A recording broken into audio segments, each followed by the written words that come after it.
Pony घातलेली आहे. पोनीची आपण वेणी करूया.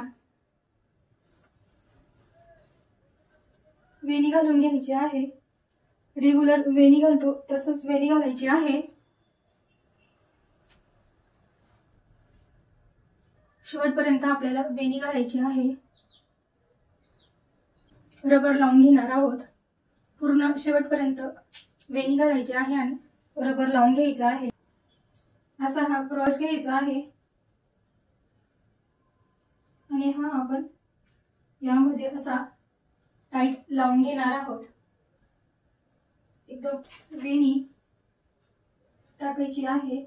बघा असं आपण वेणी लावून घ्यायची आहे. यू पिनच्या सहाय्याने आपण ही वेणी पॅक करून घेणार आहोत.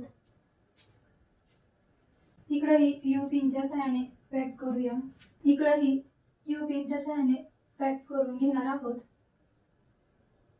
केस जरी पातळ असली तरी आपण अशा प्रकारच्या खोपा तयार करू शकतो.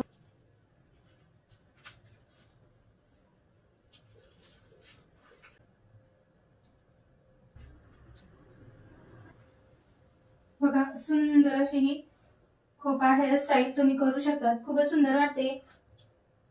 तुम्ही नवारीवर, पैठणीवर अशा प्रकारची खोपा हेअरस्टाईल करू शकता.